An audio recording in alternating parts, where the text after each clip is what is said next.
మొన్న సింగయ్య భార్య మీడియా ముందుకు వచ్చి మాట్లాడి ఒక మాట చెప్పింది. మా ఆయన చాలా అంటే యాక్సిడెంట్ అయింది, చిన్న చిన్న దెబ్బలే తగిలాయి, చిన్న చిన్న దెబ్బలు తగిలితేనే చనిపోతారా అని చెప్పింది. మా ఆయన అక్కడ దెబ్బలు తగిలినప్పుడు మీది ఏ ఊరమ్మా, ఎక్కడ, ఏంది అడ్రస్ అంటే డీటెయిల్స్ అన్నీ చెప్పాడు. అయితే అంబులెన్స్లోకి వెళ్ళినప్పుడు ఏదో జరిగింది, అంబులెన్స్లో ఏదో జరగటం వల్ల మా ఆయన చనిపోయాడని చెప్పింది. అయితే వాస్తవానికి ఇదంతా కూడా వైఎస్ఆర్సీపీ పార్టీ నుంచి వచ్చినటువంటి స్క్రిప్టుని ఆమె తూచా తప్పకుండా అమలు చేశారు.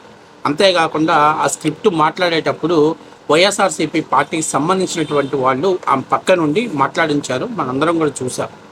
అయితే తాజాగా ఇప్పుడు ఏదైతే ఆమె పొరపాటున ఒక మాట జారింది. మా ఆయన హాస్పిటల్లోకి వెళ్ళిన తర్వాత మా పేర్లు, మా డీటెయిల్స్, మా ఫోన్ నెంబర్లు అన్నీ కూడా చెప్పాడు, నా పేరు కూడా చెప్పాడు అని చెప్పింది. అయితే వీళ్ళు ఏమంటారంటే లేదు అది యాక్సిడెంట్ జరిగినప్పుడు జరిగింది అని చెప్పేసి వైసీపీ వాళ్ళు అన్నారు. కానీ తాజాగా ఒక వీడియో ఆయన హాస్పిటల్లో ఉన్నప్పుడు, ఆయన ట్రీట్మెంట్ చేస్తున్నప్పుడు, అంటే ట్రీట్మెంట్ కోసమని ఆయన హాస్పిటల్లో ఉన్నప్పుడు ఆయన పక్కన ఆయన భార్య ఉంది, అప్పటికి కూడా ఆయన ప్రాణాలతో ఉన్నాడు.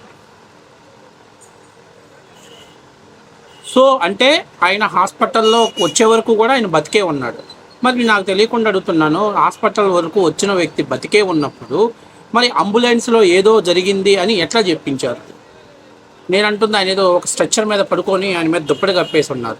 ఆమె మాట్లాడేటప్పుడు ఆమె నోటితోటి ఆమె చెప్పేసింది, ఏదో మా ఆయన జగన్మోహన్ రెడ్డి గారిని చూడటానికి వెళ్తే అక్కడ ఏదో వెహికల్ గుద్దేసింది, అందువల్ల మా ఆయన్ని ఇక్కడ హాస్పిటల్ తీసుకొచ్చారండి అని చెప్పి ఆమె చెప్తున్నప్పుడు ఆయన చెయ్యి కూడా కదిలిచ్చాడు. సో అంటే హాస్పిటల్స్ వచ్చే వరకు కూడా అతను ట్రీట్మెంట్ తీసుకున్నంత వరకు కూడా బతికే ఉన్నాడు. అంటే ఆ దెబ్బల తాలూకా ప్రాణాలతో ఆయన ఫైట్ చేస్తున్నాడు. మరి అంబులెన్స్లో ఏదో జరిగింది, లోకేష్ వాళ్ళ తాలూకా వాళ్ళు చేపించారు అని చెప్పేసి ఎట్లా చెప్పారు? అంత పచ్చిగా ఎట్లా అబద్ధమాడావు? ఎంత పచ్చిగా అబద్ధమాడావు? నువ్వు ఒక మనస్సాక్షి ఉండాలి కదా. అంటే వెంకటరెడ్డి మొన్న మాట్లాడాడు, ఏం చెప్పాడు? వైసీపీ వాళ్ళే చేపించారు, జగన్మోహన్ రెడ్డి కారు కింద పడి చనిపోయాడు నా భర్త, చెప్పిస్తే ₹1 కోటి ఇప్పిస్తామని లోకేష్ చెప్పాడని చెప్పారు.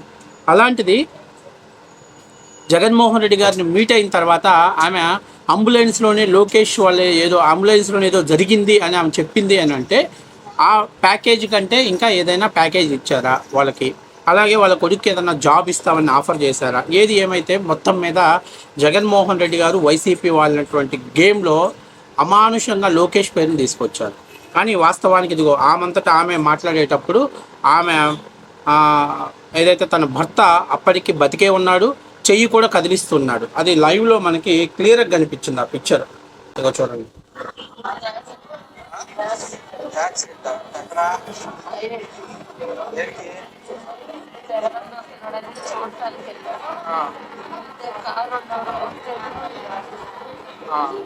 స్ట్రక్చర్ మీద ఉంది సింగయ్య.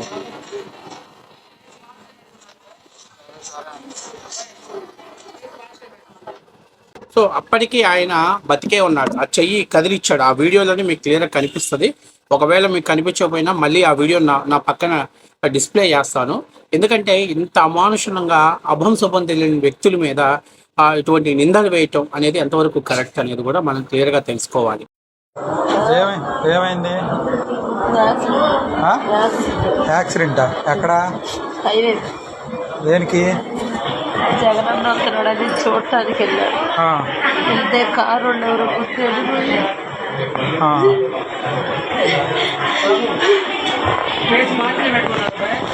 సరే అండి. అంటే తన భర్త మీద జగన్మోహన్ రెడ్డి గారి కారు కింద పడటం అనేది నిజం. జగన్మోహన్ రెడ్డి గారి కారులో ఆయన ప్రచార వేవలో ఉండి ఆయన దాన్ని గమనించకపోవడం అనేది జరిగినటువంటి తప్పిదము. అయితే ఏదైతే మొన్న వీడియో ఒకటి వదిలారో ఆ వీడియో 100కి 100% నిజం. ఆ నిజాన్ని ఏ వీడియో అని వైసీపీ వాళ్ళు చెప్పింది అబద్ధం. ఆ తర్వాత అది ఫోరెన్సిక్ ల్యాబ్కి వెళ్ళింది, అది ఒరిజినల్ వీడియో అని బయటకు వస్తే మనకి మరొక అవకాశం ఉండదు. కాబట్టి వీళ్ళు హైకోర్టులోకి వెళ్ళి కారులో ఉన్నటువంటి వ్యక్తుల మీద కేసులు ఎలా పెడతారు సార్ అని చెప్పేసి అంటే వాళ్ళు జడ్జి గారికి వాళ్ళు ఆ వాదనలు వినిపించే విధంగా వాళ్ళు పిటిషన్ దాఖలు చేసిన మాట వాస్తవ విషయం. అయితే బయటకు వచ్చి రోజా లాంటి బురదలో తిరిగే పంది లాంటి దాన్ని మురికి దాన్ని తీసుకొచ్చి మీడియా ముందుకు తీసుకొచ్చి అది ఏ వీడియో అని చెప్పేసి మాట్లాడుతున్నారు. నేను ఛాలెంజ్ చేస్తున్నా, వైసీపీ వాళ్ళు అఫీషియల్ పేజ్ వాళ్ళకు ఉన్నటువంటి ఎక్స్ వేదికగా కానీ లేకపోతే జగన్మోహన్ రెడ్డి గారి సిగ్నేచర్ అన్నటువంటి లెటర్ ప్యాడ్ మీద కానీ అది ఏ వీడియో, ఆ వీడియోని క్రియేట్ చేసిన వాడి మీద చట్ట ప్రకారం చర్యలు తీసుకోవాలని చెప్పి వదలగలిగే దమ్ముందే మనం లెటర్ ప్యాడ్ రిలీజ్ చేయమనండి. సాయంత్రానికి అది ఫోరెన్సిక్ ల్యాబ్ రిపోర్ట్ తీసుకొచ్చి అక్కడ అటాచ్ చేస్తారు. గతంలో మీ ప్రభుత్వం అధికారంలో ఉంది కాబట్టి గోరెంట్ల మాధవ్ గారు నాలుగు గోడల మధ్య కొట్టుకుంటే అది ఏ వీడియో అని చెప్పారు. మార్ఫింగ్ వీడియో అన్నాడు. అప్పటికి ఇంకా ఈ ఏఐ టెక్నాలజీ రాలేదుగా చెప్పారు. ఇప్పుడు ఏఐ టెక్నాలజీ వచ్చింది కాబట్టి ఏఐ టెక్నాలజీ వీడియో అని చెప్తున్నారు. ఆ రోజు గోరెంట్ల మాధవ్ గారు కొట్టుకున్న వీడియో నిజమే, ఈ రోజు కారు కింద వేసి తొక్కిన వీడియో నిజమే. అయితే ఇక్కడ ఇంటికి పిలిపించుకొని వాళ్ళతో నష్టపరిహారాన్ని మాట్లాడుకొని ఆమెను బయటికి తీసుకొచ్చి ఆమె చేత జగన్మోహన్ రెడ్డి గారికి అనుకూలమైనటువంటి వీడియోలు వాళ్ళ ఛానల్స్, వాళ్ళ మోచైతే నీళ్ళు తాగే ఛానల్స్ చేత ఆయన నిజం చెప్పించుకున్న మాట నిజం. అయితే అమానుషమైనటువంటి లోకేష్ వాళ్ళ అంబులెన్స్లో ఏదో చేశారు అనేది చెప్పడం అనేది 100% అబద్ధం. ఇంత లైవ్లో ఆమె ఆమె చెప్పింది కదా, అంబులెన్స్లో ఏదో జరిగితే నీ భర్త అక్కడికి ఎలా వచ్చాడు, నీ భర్త నీ కళ్ళ ముందు అతను చెయ్యి ఎలా కదిలిచ్చాడు, అతనికి సరైనటువంటి ట్రీట్మెంట్ అందించకుండా మోసం చేసింది జగన్మోహన్ రెడ్డి గారు, వైసీపీ పార్టీ నాయకులు. మీలాంటి పిచ్చోళ్ళు ఉన్నంత వరకు జగన్మోహన్ రెడ్డి గారు పొలిటికల్గా సర్వే అవుతాడు. ఆ అబ్బాయి ఆ కారు కింద పడిన వ్యక్తిని తీసుకెళ్లి చెత్త కుప్పలో పడేసినట్టు పక్కన పడేశారు. ఒక కుక్క కానీ బండి కింద పడితే ఎట్లాగైతే ఒకవేళ తొక్కేసుకుని వెళ్ళిపోయినట్టు వెళ్ళిపోయాడు. తీసుకెళ్లి ముళ్ళ పొదల్లో పడేశారు.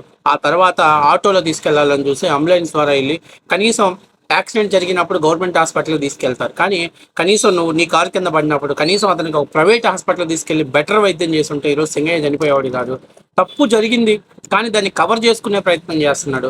అలాగే విట్నెస్ల చేత ఎవరైతే అక్యూస్డ్ తీసుకెళ్లి మాట్లాడిన తర్వాత వాళ్ళ చేత తీసుకొచ్చేసి నాకు అంబులెన్స్లోనే మాకు అనుమానంగా ఉంది అని చెప్పటం అనేటువంటిది నిజంగా కూడా ఇంత వీడియో క్లియర్గా కనిపించిన తర్వాత కూడా జగన్మోహన్ రెడ్డి గారు ఆమె నోటితో ఆమె మాట్లాడిన తర్వాత కూడా ఈరోజు జగన్మోహన్ రెడ్డి గారు మళ్ళీ సింగయ్య కేసులో ఏదో తప్పు జరిగింది, పచ్చ మోకలు ఏదో చేశారు అని చెప్పేసి వైసీపీ ఛానల్స్లో తీసుకురావటం, దానికి సంబంధించిన కొంతమంది యూట్యూబర్లు అంతా కూడా ఆ వీడియో మీద గంటల కొద్ది డిస్కషన్ చేయటం, ఎప్పుడో జరిగింది కదా మర్చిపోయారు జనాలు, ఇప్పుడు మనం ఏం చెప్పినా వింటారులే అన్నట్టు పిచ్చి మాటలు మాట్లాడటం. నిజంగా వాస్తవానికి ఇక్కడ ఏం జరిగింది అనేటువంటిది భగవంతుడు అనేవాడు ఒకడు ఉంటే ఖచ్చితంగా రాష్ట్ర ప్రజలకు క్లియర్గా అర్థమైంది. బాబాయ్ గొడ్డలు వేయటట్లాగో ఇది కూడా కారు కింద సింగయ్య పడ్డాడు అనేదాన్ని ఒక జరిగింది అనేటువంటిది వాళ్ళు క్లియర్గా అర్థమైపోయింది రాష్ట్ర ప్రజలకు. ఇప్పుడు ప్రజల యొక్క మైండ్ సెట్ని మార్చే ప్రయత్నం చేస్తున్నాడు జగన్మోహన్ రెడ్డి. ఇంత క్లియర్ వీడియో కనిపిస్తున్నా కూడా ఇంత క్లియర్ ఆమెతో ఆమె మాట్లాడింది. రేపొద్దున ఆమె మాట్లాడలేదు, ఆమె వాయిస్ ఎవరో డబ్బింగ్ చేసినారని అన్నా కూడా ఆశ్చర్యపోవాల్సిన పని. అనే కెపాసిటీ వైసీపీకి ఉంది, దాన్ని ప్రజల్లో తీసుకెళ్లే కెపాసిటీ వైసీపీ సోషల్ మీడియాకు ఉంది. కానీ ప్రజలు వైసీపీ సోషల్ మీడియాని విశ్వసించట్లేదు, వైసీపీ పార్టీని నమ్మట్లేదు. ఇలాంటి ఫేక్ ప్రచారాలు చేసి ఇలా తప్పుడు ప్రచారాలను ప్రజల్లో తీసుకెళ్లాలన్న దాన్ని వైసీపీ సోషల్ మీడియాని ఆంధ్రప్రదేశ్ ప్రజలు బాయ్కాట్ చేశారనేది 100% నిజం.